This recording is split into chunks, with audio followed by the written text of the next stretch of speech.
요셉과 약혼한 마리아는 약혼 기간 중 순결함이 증명되면 유대 관습을 따라 결혼식을 올릴 수 있었습니다. 그런데 천사를 통하여 임신 소식을 들었습니다. 18절에 보니까 예수 그리스도의 나심은 이러하니라. 그의 어머니 마리아가 요셉과 약혼하고 동거하기 전에 남자와 잠을 자지도 않았는데 성령으로 잉태된 것이 나타났더니, 너무 황당한 소식이었지요. 놀란 것은 약혼자 요셉도 마찬가지입니다. 아내를 믿어야 할지 말아야 될지, 자기는 안 잤다 그러는데 어떻게 아기가 생겼어? 분간하기 어려웠을 겁니다. 그런데 그의 남편 요셉은 어떤 사람이었어요?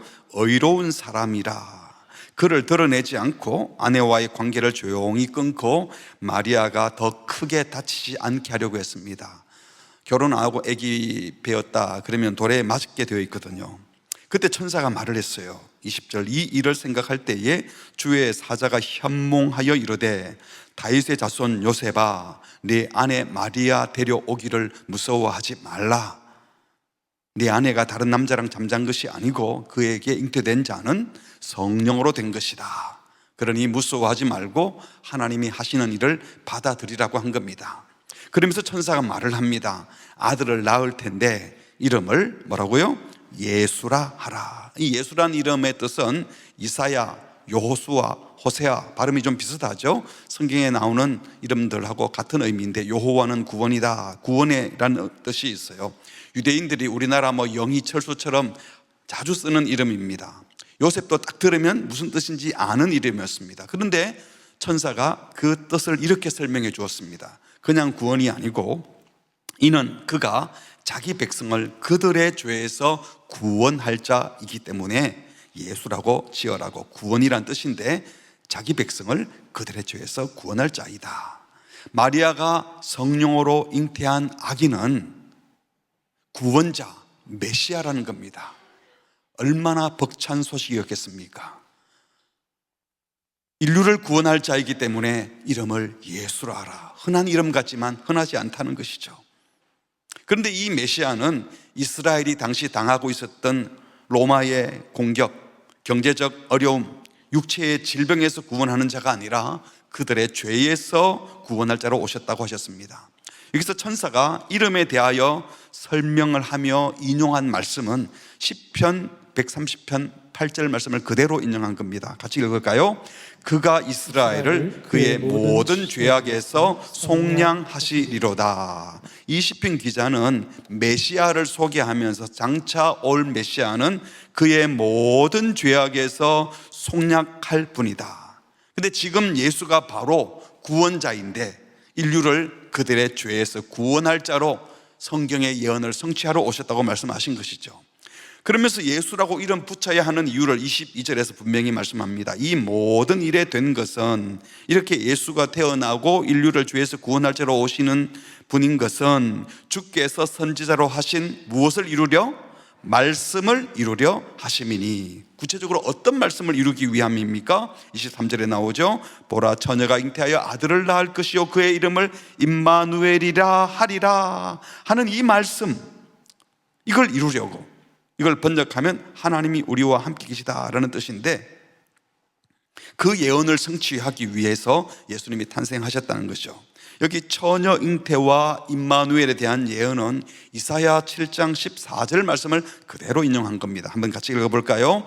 그러므로 주께서 친히 징조를 너희에게 주실 것이라. 보라, 처녀가 잉태하여 아들을 낳을 것이요 그의 이름을 임마누엘이라 하리라. 그러니까 자기 백성을 그들의 죄에서 구원하시는 이 예수는 임마누엘, 하나님이 우리와 함께 하시다라는 뜻을 가진 임마누엘이라는 이름을 가진 자가 탄생할 거라는 예언의 성취로 오셨다는 겁니다. 그래서 우리는 이 임마누엘 예언이 어떻게 성취됐는지, 어떻게 예수님이 그 성취로 오신 분인지 알기 위해서 임마누엘 예언했던 이사야의 말씀을 자세히 살펴볼 필요가 있습니다. 이사야 7장은 당시 아하스 왕이 통치하고 있었는데, 이 유다의 나라에 아람이 공격해 왔다가 실패하고 돌아가고, 또 북이스라엘, 우리처럼 남북으로 나누어졌는데 북이스라엘이 쳐들어왔다가 실패해서 돌아가자 잘 안 되니까 두 나라가 연합군을 형성해서 쳐들어온다는 소리를 듣고 아하스 왕이 두려워할 때입니다. 이사야 7장 1, 2절입니다. 우시아의 손자요 요담의 아들인 유다의 아하스 왕 때에 아람 왕 르신과 또 이스라엘 왕 베가가 올라와서 예루살렘을 쳤는데 이기지 못했다. 그런데 어떤 사람이 다윗의 집, 즉 유다 왕 아하스에게 알려주기를 아람이 에브라임과 동맹했다. 이게 에브라임은 북이스라엘을 가리켜요. 그러니까 아람국과 북이스라엘이 연합군을 이루어서 공격할 것이라는 소식을 듣고 아하스 왕의 마음과 그 백성들, 유다 백성들의 마음이 숲이 바람에 흔들린 같이 흔들렸다고 했어요. 바로 그때에 3절 유다 왕과 백성이 무서워 떨고 있을 때에 여호와께서 선지자 이사야에게 말씀합니다. 너와 네 아들 스얄야숲은 윗모수도 세탁자의 밭 큰 길에 나가서 누구를 만나라고 합니까? 이스라엘 왕 아하스를 만나라. 근데 만나러 갈 때 스얄야숲을 데리고 가라는 거예요. 그리고 아하스 왕에게 이렇게 말해라. 4절 너는 삼가며 조용하라. 흔들리지 말고 경거망동하지 말고 좀 조용해라. 아람국의 왕인 르신과 또 아람국과 또 이스라엘 왕인 르말리아의 아들 이 베가가 심히 노할지라도, 저들이 연합군을 형성해서 아무리 분내어 설친자 하더라도 이들은 아람국과 이스라엘 연합군은 연기나는 두 부지깽이 그루터기에 불과하니 두려워하지 말며 낙심하지 말라. 타다남은 부지깽이 그루터기에 불과한 그들 뭐 때문에 두려워하느냐, 걱정할 필요 없다. 그리고 이사야 8장에 보면 8장 18절에 이런 말씀이 나와요. 나와 및 여호와께서 내게 주신 자녀들이 이스라엘 중에 징조와 예표가 되게 했다라고 했어요. 그러니까 하나님은 선지자 이사야의 아들들, 정확히 말하면 그 아들들의 이름 뜻으로 이스라엘 백성들에게 징조와 예표가 되게 하셨다는 거예요.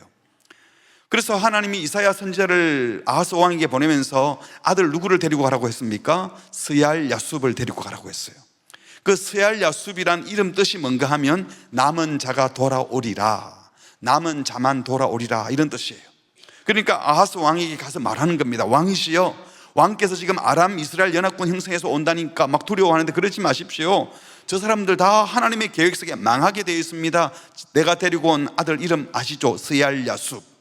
그렇습니다. 믿음을 지킨 남은 자들은 반드시 돌아오게 됩니다. 고난이 있겠지만 무슨 일이 있어도 하나님의 말씀을 지키며 순종한 남은 자는 반드시 돌아오게 됩니다. 스얄야숲. 그러니 아람 이스라엘 연합군의 공격 무서워서 딴짓 하지 마세요. 세속적 방법 구하지 말고 그냥 하나님을 기다리세요. 이렇게 말씀한 거죠.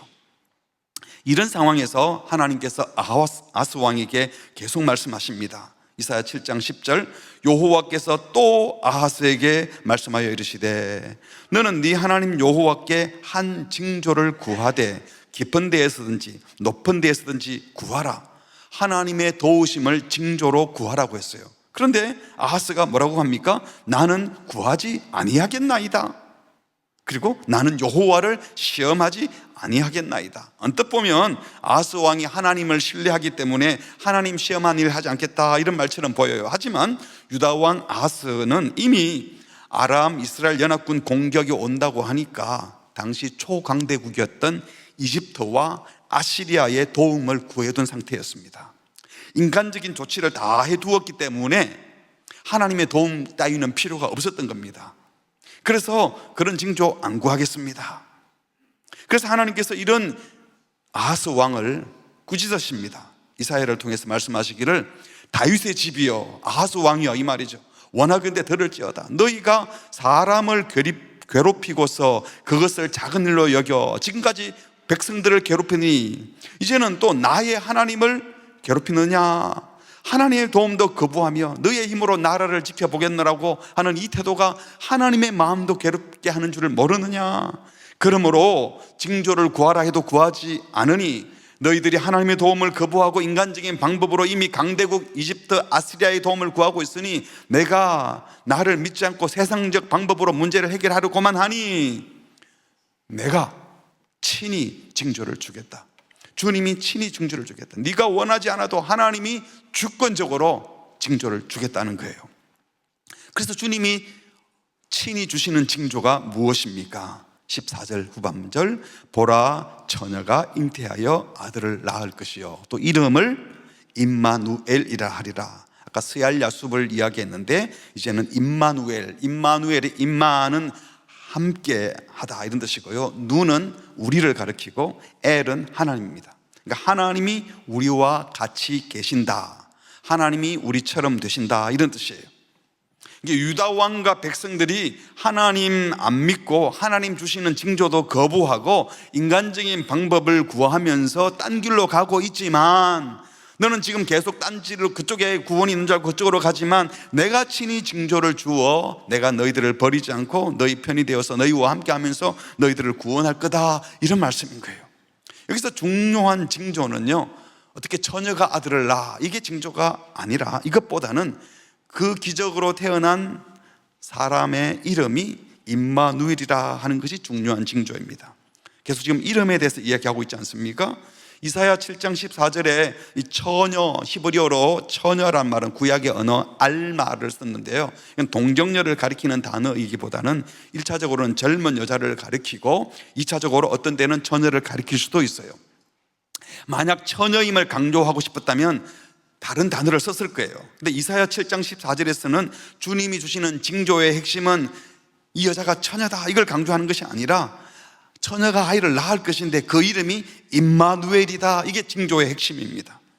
이사야의 아들 스얄 야숲을 통해서는 남은 자는 반드시 구원을 얻을 것이니 믿음을 지켜라 이렇게 말씀하시던 하나님께서 지금은 이사야의 아들이 아닌 어떤 처녀가 잉태하여 낳는 다른 아들 임마누엘이라는 이름을 통하여 하나님이 우리와 함께 계실 것이다 하는 징조를 말씀합니다. 계속해서 15절에 그가, 임마누엘이라는 아기가 악을 버리며 선을 택할 줄 알 때가 되면 엉긴 젖과 꿀을 먹을 것이라. 대저 이 아이가, 처녀가 잉태하여 낳은 아들 임마누엘이 악을 버리며 선을 택할 줄 알기 전에, 철들기 전에 이런 뜻이죠. 얼마 있지 않아서 네가 미워하는 두 왕, 지금 이스라엘 왕과 아람 왕 연합해서 온다 그랬잖아요. 그 땅이 황폐하게 될 것이다. 지금 너희 유다를 공격하려고 하는 북이스라엘과 아람국은 네가 아수르국 이집트에 도움 안 청해도 결국 다 망하게 될 것이다, 그런 말씀이에요. 그리고 18절 보면 그날에는 여호와께서 이집트 하수에서의 먼 곳의 파리와 아수르 땅의 벌을 부르시리니 다 와서 거친 골짜기와 바위 틈과 가시나무 울타리와 모든 초장에 앉으리니 그날에는 주께서 하수 저쪽에서 세내온 삭도 곧 아수르 왕으로 네 백성의 머리털과 발털을 미실 것이요 수염도 깎으시리라. 그 아수르 왕이 나중에는 유다 백성의 털을 밀고 수염을 깎는 등 수치를 당하게 할 것이라고 예언합니다. 아수르는 유다가 의지할 대상이 아니라는 것이죠. 네가 아시리아에 의존해서 지금 아람을 대적하려고 그러고 북이스라엘을 대적하려고 하는데 그 나라가 너희를 결국은 칠 거야, 이런 말씀입니다. 이사야는 계속해서 8장에서 이제 둘째 아들 이름인 마할살랄 하스바스를 통해서 유다가 지금 두려워하고 있는 두 나라 아람국과 이스라엘이 패망할 것을 한 번 더 예언합니다. 이사야 8장 1절 여호와께서 내게 이르시되 너는 큰 서판을 가지고 그 위에 통용 문자로 마헬살랄 하스바스라고 쓰라. 내가 진실한 증인 제사장 우리야와 베레기야의 아들 스가랴를 불러 증언하게 하리라 하시더니 내가 내 아내를 가까이 하매 그가 임신하여 이사야의 아내가 아들을 낳았는데 여호와께서 말씀하시기를 그의 이름을 마헬살랄 하스바스라 하라. 이게 마헬살랄 하스바스, 이 뜻은요 노략이 속함 이런 뜻입니다. 노략이 속함. 아수르가 아람국과 북이스라엘을 속히 침략해서 노략해서 다 빼앗을 것이다, 노략할 것이란 말씀이에요. 사실에 이는 이 아이가 내 아빠 내 엄마라고 부를 줄 알기 전에, 그러니까 마헬살랄 하스바스가 말하는 것은 2살 때라고 생각하면 2살이 안 되어서, 이전이 안 되어서 이런 뜻이에요. 다메섹 아람국의 재물과 사마리아 북이스라엘의 노략무실이 아수르 왕 앞에 옮겨질 것입니다. 그러니까 아람과 이스라엘이 아시리아에게 완전히 패망할 것이란 말씀입니다. 그리고 계속 말씀하시기를 유다 왕 아하스가 이 천천히 흐르는 실로와 물을 버리고, 즉 하나님을 두려워하지 않고 하나님 땅을 버리고 아람 왕 르신과 이스라엘 왕 르말리아 애들 베가를 더 좋아하기에 7절 그러므로 주 내가 흉룡하고 창이란 큰 하수, 더 큰 하수죠, 아수르 왕과 그 모든 위력으로 그들을, 너희가 무서워하는 그 두 나라를 뒤덮을 것이다.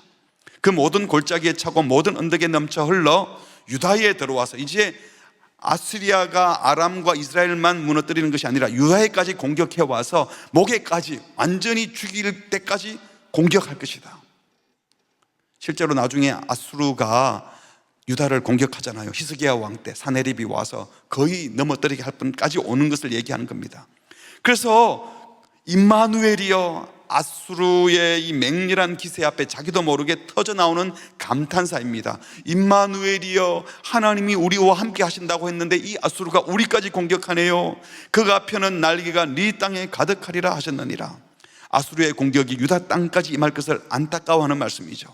그러나 10절에 이렇게 말합니다. 같이 읽을까요? 시작. 너희는 함께 계획하라. 그러나 끝내 이루지 못하리라. 말을 해보아라. 끝내 시행되지 못하리라. 아무리 아람국과 이스라엘이 연합하여 공격해도, 아수르가 아무리 거칠게 공격해도 유다는 안 망한다, 살아남게 된다. 왜냐하면 그 이유는, 같이 할까요? 이는, 시작. 이는 하나님이 우리와 함께 계심이니라. 임마누엘이여, 임마누엘 하시는 하나님 때문에 망하지 않는다는 겁니다. 그러니까 아람국과 북이스라엘이 연합군을 형성해서 남유다를 공격한다고 할 때 아하스 왕이 벌벌벌 떨었어요. 유다 백성들이 떨었어요.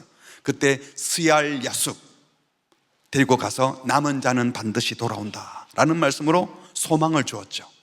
마엘살랄 하스바스라는 아들을 데리고 가서 그 두 나라가 아수르에게 노략을 당할 것이다, 유다를 위협하던 그 연합군대 아수르에게 다 공격당한다 라고 말씀해 주셨어요. 그리고 하나님이 주신 예언인 임마누엘, 하나님이 우리와 함께 계신다, 이 이름을 가지고 하나님께서 유다를 연합군의 공격에서 보호하셨습니다. 이것이 임마누엘의 1차적 성취입니다. 실제로 그 이후에 아수르가 공격해 왔지만 하나님께서 천사를 보내서 아수르의 군대를 다 망가뜨리지 않았습니까? 그래서 살려주셨어요. 그런데 유다왕 아스는 이것이 하나님의 은혜로 되었다고 생각하지 않고 자기 때는 공격을 안 받았거든요. 자기가 펼친 외교 정책, 친아수르, 친애굽 정책 때문에 아람국과 북이스라엘 연합군을 잘 물리쳤다, 이렇게 생각을 하는 거예요. 하지만 당시 신흥 강국이었던 아수르는요, 유다 왕의 부탁이 없었어도 아람과 이스라엘을 침공할 마음을 가지고 있었고, 그 두 나라를 무너뜨리고 힘이 세어진 후에는 유다도 침략할 계획을 갖고 있었어요. 유다 왕 아하스는 초강대국 아수르의 도움을 청했기 때문에 아수르가 자기 편인 줄 알았어요. 그래서 연합군의 공격에서 살아남았다고 좋아했어요. 하지만 아수르는 유다를 도와주는 우군이 아닙니다. 지금 당장 도와준다고 우군이 아니라 결국은 아람, 이스라엘에 이어서 유다까지도 침공할 계획을 갖고 잠시 도와준 것일 뿐이었어요. 적군입니다. 실제로 나중에 우군이라고 생각했던 아수르가 유다를 공격하고 하나님의 은혜로 겨우 살아남았지만 이 아수르가 이제는 북이스라엘을 완전히 공격해서 형제 나라를 멸망시켜버립니다.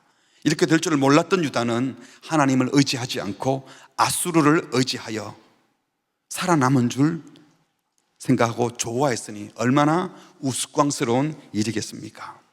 하나님은 이 모든 정황을 아시고 강대국 의지하지 말라, 세상 힘 의지하지 말고 하나님을 신뢰하라고 말씀하십니다. 세상 군대 의지하지 말고 온 세상의 역사를 주관하시는 하나님 앞에 바로 서는 것이 더 중요하다고 말씀하는 겁니다. 그런데 세상 정세 살피면서 힘 센 편에 서겠다고 하나님을 버렸던 유다는 결국 자기들이 의지했던 그 아수르의 괴롭힘을 당하게 됩니다. 160년이 지난 후에는 또 다른 신흥 강대국인 바벨론에게 완전히 멸망당하게 됩니다. 그러니까 당시 임마누엘의 약속은 1차적으로는 아람 이스라엘 연합군의 공격에서 또 아수르의 공격에서 하나님이 보호해 주시는 것으로 성취가 되었습니다. 그런데 이 임마누엘의 예언, 하나님이 우리와 함께 하시겠다는 예언은 자기 백성을 세상의 적군에서, 군대의 공격에서 지키고 보호해 주겠다는 약속이 전부가 아니었습니다. 그보다 훨씬 더 크고 중요한 구원이 있었습니다. 그래서 마태는 지금 처녀가 잉태한 아들의 이름 임마누엘에 대한 예언의 궁극적 성취, 예수, 구원, 임마누엘 함께 하시는 구원자, 그 성취가 동정녀 마리아에게서 탄생하신 우리 예수 그리스도의 성육신에서 이루어졌다고 말씀하는 겁니다. 다시 마태복음으로 돌아가면 마태복음 1장 21절, 아들을 낳으리니 이름을 예수라 하라. 예수, 구원자. 그렇게 이름을 짓는 이유는 자기 백성을 그들의 어디에서? 죄에서 구원할 자이기 때문이다. 강대국의 공격에서가 아니라. 이 모든 일이 된 것은 주께서 선지자로 하신 말씀을 이루기 위함이다. 그 말씀이 무엇인가? 처녀가 잉태하여 아들을 낳을 것이요 그 이름은 임마누엘이라 하셨으니 이를 번역한 적 하나님이 우리와 함께 계시다 함이라. 처녀가 잉태하여 낳을 아들의 이름이 임마누엘이라고 한 약속이 예수 안에서 이루어졌다는 거예요. 임마누엘, 하나님이 우리와 함께 하시는 이유는 단순히 우리를 외세 침략에서 구원해 주기 위해 함께하는 정도가 아니라는 겁니다. 단지 인간에게 지금 닥친 일시적인 문제를 제거하고 도와주기 위해서 해결사로 잠깐 오는 것이 임마누엘이 아니라는 거예요. 임마누엘의 진짜 의미는 인간의 본질적인 문제인 죄에서 구원해 주시기 위하여 자기가 완벽한 대속죄물 되려고 하나님이 예수님으로 참 사람의 몸을 입고 아예 우리처럼 되어 오셨습니다. 이걸 임마누엘, 하나님이 우리처럼 되신 것, 성육신 하신 걸 가리키는 것이 바로 임마누엘이라는 겁니다. 비록 사람의 몸을 입었지만 죄와 상관없는 분이었기 때문에 대속제물로 죽으시려면 죄 없는 제물이 되어야 되기 때문에 처녀에게서 탄생하심으로 원죄, 아담의 혈통과는 상관없는, 원죄를 이어받지 않는 죄 없는 사람으로 오신 겁니다. 그래서 처녀에게서 잉태한 임마누엘 예수님은 우리와 함께 하기 위하여 사람의 몸을 입고 오신 하나님이신 겁니다. 요한복음 이것을 말씀이 육신이 되어 우리 가운데 거하신 하나님, 그분이 바로 임마누엘 예수 그리스도라고 말씀하십니다. 그렇다면 이 성탄을 기다리면서 임마누엘 예수님을 생각하면서 어떤 예수님을 기다려야 할지 세 가지로 정리해 보았습니다. 첫 번째로 임마누엘, 우리와 함께 하시는 예수님, 우리처럼 되신 예수님은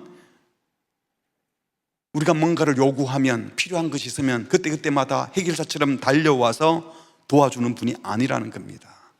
우리의 죄된 요구 들어주기 위해서 오는 임마누엘이 아니라 인간의 근본 문제인 죄에서 구속하기 위하여 사람의 몸으로 오신 것입니다. 아하스 왕은 당장 자기 나라 위협하는 적국의 군사적, 정치적, 경제적 위협에서 보호받고 싶어서 하나님 의지하기보다 더 강한 나라, 더 센 나라 아수르 믿고 의지했어요. 당분간은 나라의 안전을 찾았습니다. 실제로 우리도 지금 그래요. 하나님께 나가서 기도하는 것보다 돈 있는 사람한테 가는 것이, 돈 생기는 것이 더 빨리 문제가 해결되는 것 같고, 하나님 의지하기보다 권력 있는 사람 만나는 것이 훨씬 더 빨리 해결되는 것 같고, 실제로 해결되기도 해요. 그런데 유다는 결국 자기들이 의지했던 그 아수르에게 공격을 당하고, 결국 그들이 의지했던 힘보다 더 강한 힘이 나타나니까 나중에 바벨론에게 망해버렸습니다. 마찬가지예요. 권력과 돈과 힘과 권세를 의지하면 당장에는 문제 해결되는 것처럼 보이지만 더 큰 문제 생기면 더 센 권력, 더 센 나라, 더 많은 돈 구하다가 계속 더 센 것 구하다가 그 안에서 압살당하고 마는 겁니다. 이게 바로 죄예요. 욕심이에요. 이런 질서가 죄의 질서입니다. 하나님은 바로 우리를 이런 문제를 돈으로, 힘으로 해결해 주려고 오신 분이 아니라 이런 죄에서 우리를 건져내기 위하여 오셔서 먼저 우리 죄를 사해 주시려고, 죄와 전혀 상관없는 자로 살 수 있게 해주시려고, 우리를 새로운 존재로 만들어 놓으시려고 임마누엘, 성육신 하신 분인 줄 믿습니다. 이사야 7장 8장에서 처녀가 잉태하여 아들을 낳을 것이라고 예언하면서 임마누엘을 예언한 것은 하나님의 백성을 아람, 이스라엘에게서만 건지겠다는 뜻이 아니라고 했습니다. 9장을 보면 더 확연히 납니다. 이사야 9장 6절에 보니까 이는 한 아기, 임마누엘에 대한 그 아기잖아요. 그 아기가 우리에게서 낳고 한 아들을 우리에게 주신 바 되었는데, 임마누엘이라는 이름의 아기가 그 어깨에는 정사, 모든 통치권을 메웠고 그의 이름은 기묘자, 원더풀, 모사라, 카운셀러, 전능하신 하나님, 마이티 갓, 영존하시는 아버지, 에버래스팅 파더, 영원히 계신 아버지가 누구겠어요? 하나님이신 거죠. 평강의 왕이라. 그 정서와 평강의 더함이 잠시가 아니라 무궁하며, 세상의 권력은, 세상의 힘은 잠시잖아요. 그러나 한 아기 임마누엘 예수님의 정서와 평강의 더함은 무궁하며, 또 다윗의 왕자와 그의 나라에 군림하여 그의 나라를 굳게 세우고, 같이 할까요? 지금 이후로 영원히 정의와 공의로 그것을 보존하실 것이라. 만군의 여호와의 열심히 이를 이루시리라. 온 세상의 권세를 가지신 전능하신 하나님, 영존하시는 아버지가 되는 분, 그러므로 태어날 아기는 바로 하늘과 땅의 모든 권세를 가지신 하나님이셨습니다.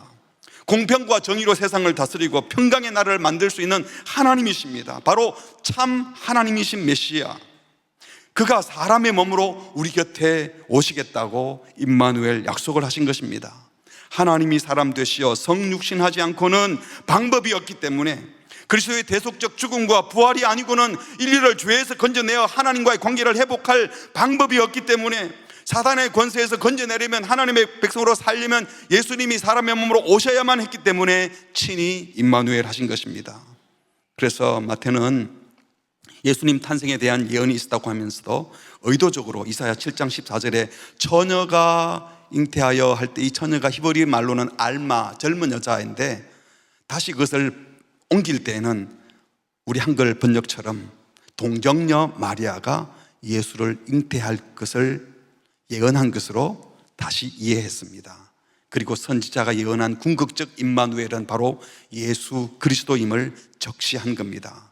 그러므로 임마누엘, 우리 곁에 사람으로 오신 예수 그리스도는 인생의 소소한 문제 해결해 주는, 그때그때마다 불러드릴 해결사로 오신 것이 아니라 근본적으로 영원히 우리와 함께 하시면서 우리를 죄에서 영원히 구원하시는 메시아인 줄 믿습니다.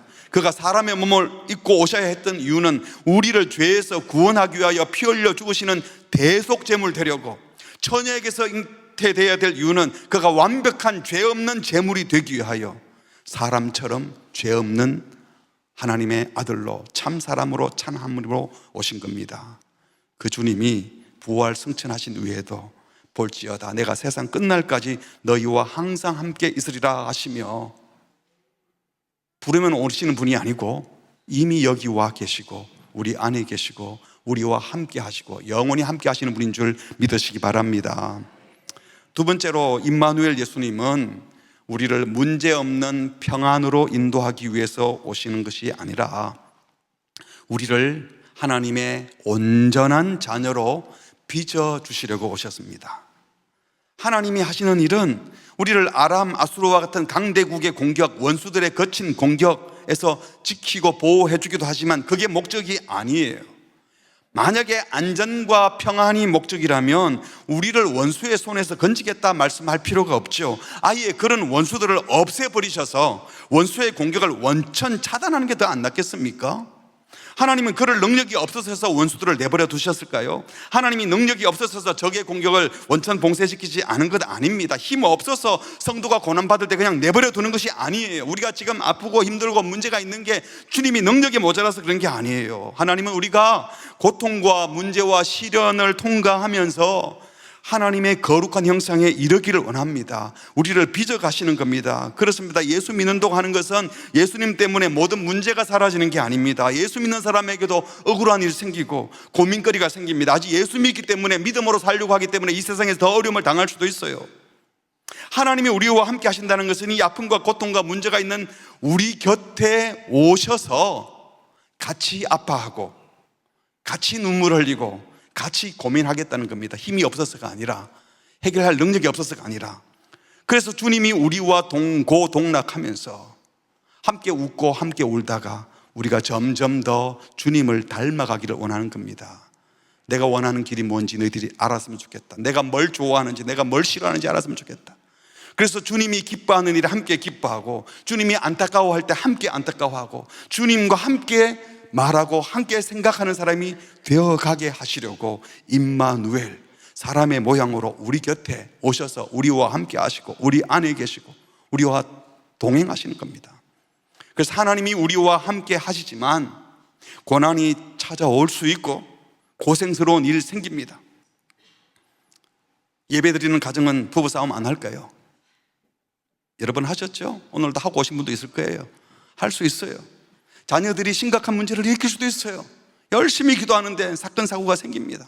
예수 믿는 성도도 돈 때문에 고생하고 몸이 아파 힘들고 몇 년간 계속 아플 수도 있고 몇십 년간 고통스러울 수도 있습니다. 그런데 중요한 것은 그때 주님이 함께 하십니다. 능력이 없어서 문제에 계속 있게 하는 것이 아니라 나와 함께 기뻐하고 나와 함께 슬퍼하고 내가 웃는 지점에 같이 웃고 내가 눈물 흘릴 때 같이 눈물 흘리자고 나와 마음과 생각을 같이 하자고 말씀하십니다. 그래서 원래 우리는 하나님의 형상대로 지음받았던 존재인데 완전한 하나님이신 예수님을 통하여 그 형상을 회복하고 주님을 닮아가기를 원하는 겁니다. 임마누엘 하신 주님과 동고동락하면서 주님을 계속 닮아가시기를 주의 이름으로 축복합니다. 세 번째로 임마누엘은 죄인을 구원하기 위해 하나님이 성육신하신 하나님의 낮아지심입니다.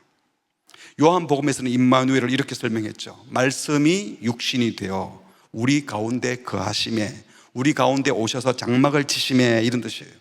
그래서 그 예수님을 보고 그 영광을 보니 아버지의 독생자, 즉 아버지와 동일한 영광이요 은혜와 진리가 충만하더라. 자기 백성을 저희 죄에서 구원하실 예수는 반드시 초월자 하나님이셔야 했습니다만 인간을 위해서 대속 제물로 내어놓기 위해서는 사람의 몸으로 오셔야 했습니다. 그래서 말씀이 육신이 되어 오셨습니다. 죄가 없는 몸으로 오셔야 됐기 때문에 처녀 동정녀 마리아에게 탄생한 겁니다. 그러므로 창조 하나님께서 피조물인 죄인들을 사랑하셔서 스스로 죄인의 모양으로 피조물의 모양으로 내려오신 것은 최고로 낮아진 사건이에요. 이것은 사랑의 극치요 섬김의 극치요 헌신의 극치입니다. 이 최고의 낮아짐과 헌신, 성육신, 임마누엘이 정말 기적 중의 기적인 것이죠. 창조주가 사람의 몸으로 오셨어요. 낮아지셨어요. 근데 이분이 이렇게 임마누엘 하신 이유는 단순히 우리를 돕는 협력자가 되겠다는 뜻이 아니라 창조주 하나님께서 피조물 인간의 모양으로 내려오셨다, 우리처럼 되셨다는 것은 그 어떤 죄인도 있는 모습 그대로 받아주시겠다는 거예요. 창조주께서 피조물의 모습으로 내려오셨다면 피조물 가운데 죄를 많이 짓든 적게 짓든 좋은 일을 하든 못하든 그 사람들이 다 죄인들이에요. 예수님이 받아들이지 못할 죄인, 받아들이지를 못할 사건은 아무것도 없습니다. 창조주 영광스러운 그분이 사람의 모양으로 오기까지 낮아지셨는데 어떤 죄인을 못 받아들이겠어요? 상상을 초월한 예수님의 낮아지심을 생각한다면 그런 예수님께서 받아주지 못할 죄인이 없는 거예요. 그리스도인이란 바로 이 낮아지신 예수님을 구주로 받은 자고 낮아지신 예수님을 본받아 살겠다고 고백하는 자들입니다. 그래서 사도 바울이 말하죠. 너희 안에 이 마음을 품으라. 곧 그리스도 예수의 마음. 그게 뭡니까? 바로 낮아짐이죠. 근본 하나님의 본체시지만 하나님과 동등됨을 취할 거로 여기지 않고 오히려 자기를 비워 종의 형체를 가져 사람들과 같이 되셨고 사람의 모양으로 나타나서 자기를 낮추시고 죽기까지 복종하셨으니 곧 십자가에 죽으심이라. 이 낮아짐이 바로 예수님의 마음입니다. 이러므로 이렇게 낮아지셨기에 하나님이 그를 지극히 높여 모든 이름 위에 뛰어난 이름을 주사 하늘에 있는 자들과 땅에 있는 자들과 땅 아래에 있는 자들로 모든 무릎을 예수 이름에 꿇게 하시고 모든 입으로 예수 그리스도를 주라 시인하여 하나님 아버지께 영광을 돌리게 하셨느니라. 할렐루야. 왜 높아지셨어요? 이 성탄의 계절에 하나님이 사랑의 모양으로 내려오셨기 때문에, 십자가에 죽기까지 복종하셨기 때문에 주님이 그를 지극히 높이셨습니다. 이 임마누엘 예수님을 맞이하는 우리가 붙들어야 될 마음은 바로 낮아짐입니다. 낮아짐은 억지로 낮아져야지 이게 아니라 이 낮아짐은 사랑이었어요. 왜 내려오셨어요? 살리려고, 사랑하셨어요. 우리의 높아진 마음을 더 낮추고 더 낮은 곳으로 가라고 말합니다. 그곳에서 우리는 주의 얼굴을 배우게 될 줄 믿습니다. 말씀을 정리하겠습니다. 하나님이 사람의 모양으로 이 땅에 오셔서 사람과 함께 하시며 죄인들을 구원하기 위하여 제물로 죽어주신 예수님, 이분이 바로 임마누엘 예수 그리스도이십니다. 자기 백성을 그들의 죄에서 구원하실 예수님은 바로 이사야의 예언대로 임마누엘 하셔서 우리를 죄에서 구원해 주셨습니다. 그 주님은 영원히 우리와 함께 하실 겁니다. 볼지어다 세상 끝날까지 너희와 항상 함께 있으리라. 이미 우리와 함께 하셨고 또 항상 함께 하기로 약속하셨습니다. 그러므로 여러분, 사건 사고 터질 때마다 예수님을 불러드릴 필요가 없습니다.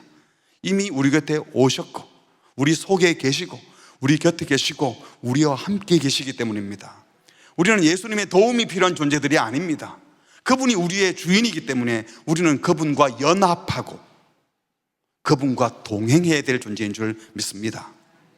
그러므로 임마누엘 예수님은 우리의 인생 사소한 문제 알고 보살펴 주는 것 분명하지만 그것 때문에 임마누엘 하신 것이 아니라 우리를 죄에서 건지시려고 근본 문제 해결하고 오신 분인 줄 알고 그 예수님을 맞이했다면 죄된 욕심에서 해방되셔서 피곤한 인생 살지 마시고 하나님의 자녀된 권세를 누리며 죄에서 자유한 자녀된 권세를 누리고 사는 축복을 받으시기를 주의 이름으로 축복합니다. 그래서 주님이 함께 하시는 삶에도 문제가 있고 고통이 있어요. 하지만 주님은 그 고통 중에 우리와 함께 하시면서 낮은 곳으로 내려오셔서 우리를 빚어주시고 다듬어 가고 계십니다. 임마누엘 하신 예수님을 기억하면서 그 어떤 상황에도 주님과 함께 걸어가고 함께 웃고 함께 울면서 주님을 계속 닮아가는 기쁨을 누리시기를 축복합니다.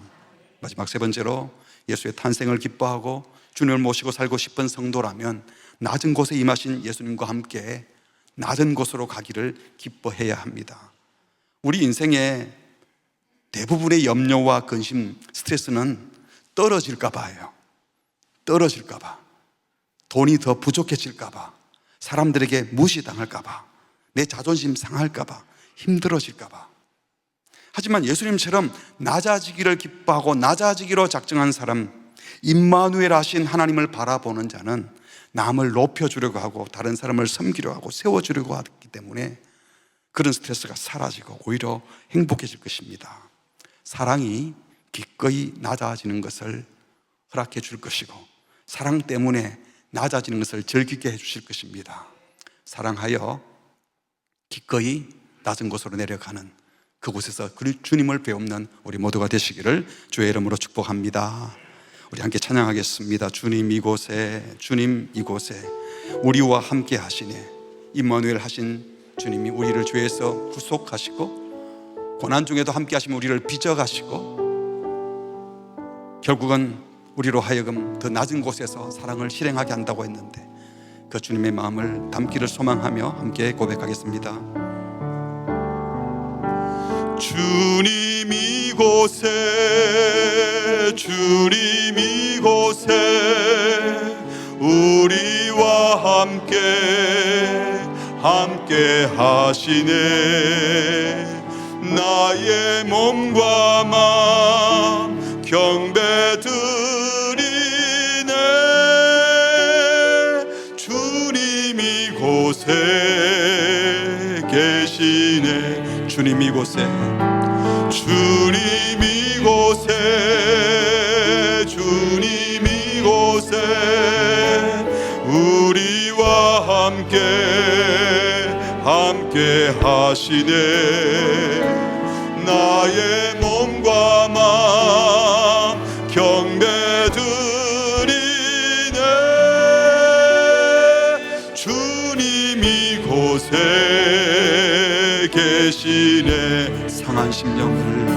상한 심령을 위로하시며 병든 우리 맘 고쳐주시네.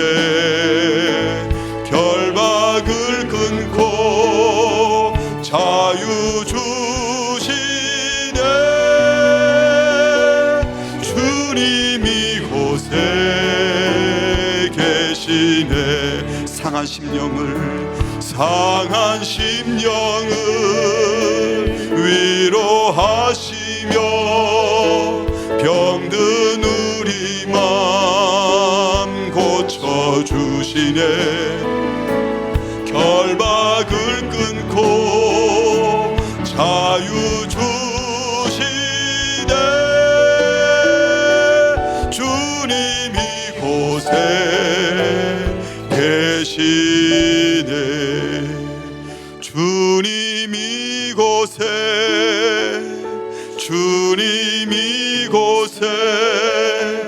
우리와 함께 하시네. 나의 몸과 마음 경배 드리네. 주님이 곳에 계시네. 우리 같이 기도하겠습니다. 예수님이 우리를 죄에서 구원하러 오셨다고 늘 고백하면서도 죄에서 건짐받은 자로 건지기 위해서 오신 임마누엘 예수님은 잊어먹어버리고 다른 죄 짓기 위하여, 내 죄된 욕심을 얻기 위하여 함께 해달라고, 내 욕구 이루기 위해서 그때그때마다 주님 찾고 도와주세요 하지 않았습니까? 주님은 우리의 해결사로 오신 임마누엘이 아니라, 우리의 죄된 욕구 덜어주려고 임마누엘 하시는 분이 아니라, 우리의 잘못된 죄된 욕심에서, 그 악의 질서에서 건져내시려고 친히 사람의 몸을 입고 성육신하신 임마누엘 예수님이십니다. 이 시간 기도할 때 주님 와주셔서 감사합니다. 저희 죄를 대속하기 위하여 십자가에 죽어주신 임마누엘 하신 주님을 찬양합니다. 이제 죄에서 자유하고 자녀된 권세를 누리며 살게 하옵소서. 문제가 있고 고통이 있어도 주님이 그곳에 계시면서 나를 빚어가지고 계심을 믿습니다. 임마누엘 하신 주님, 저를 더 아름답게 빚어주세요. 주님 닮게 해주세요. 그래서 웃는 지점이 달라지고 우는 지점이 달라지고 판단하는 것이 달라지는 은혜를 허락하여 주옵소서.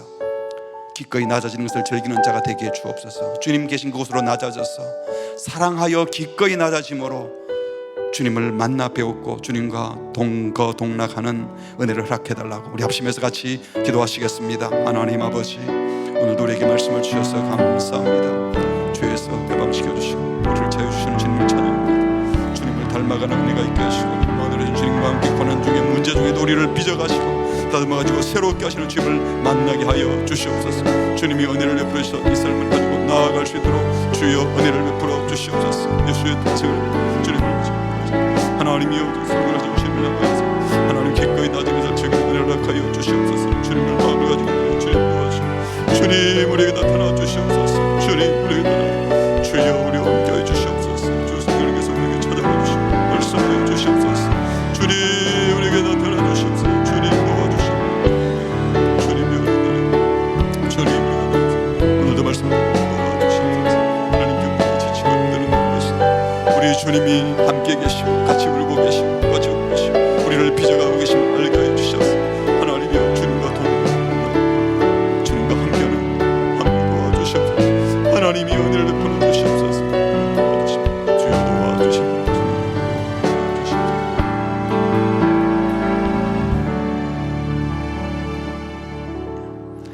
하나님 아버지, 우리를 죄에서 구속하시려고 대속제물 되시려고 친히 사람의 몸으로 이 땅에 오신 임마누엘 하신 주님의 이름을 찬양합니다. 우리를 죄와 사망의 권세에서 건져주신 주님의 부활을 믿고 늘 주님과 동고동락하는 우리 되게 하여 주시옵소서. 이 세상의 문제에서, 내가 생각하는 문제에서 해방되게 하여 주님을 찾는 자가 아니라 주님을 더 닮아가기 위해서 주님이 함께 계심을 믿고 문제와 고난을 이겨내는 자들이 되게 하여 주시옵소서. 우리 힘으로 하지 못할 때 우리 주님은 지금도 질병도 치유하시고 말도 안 되는 기적을 일으켰으라도 자기 백성을 돌보시는 주님인 것을 믿습니다. 내 욕구를 이루게 하여 주님을 찾는 것이 아니라 우리를 빚어가기 위하여 그런 은혜도 주시는 줄 믿습니다.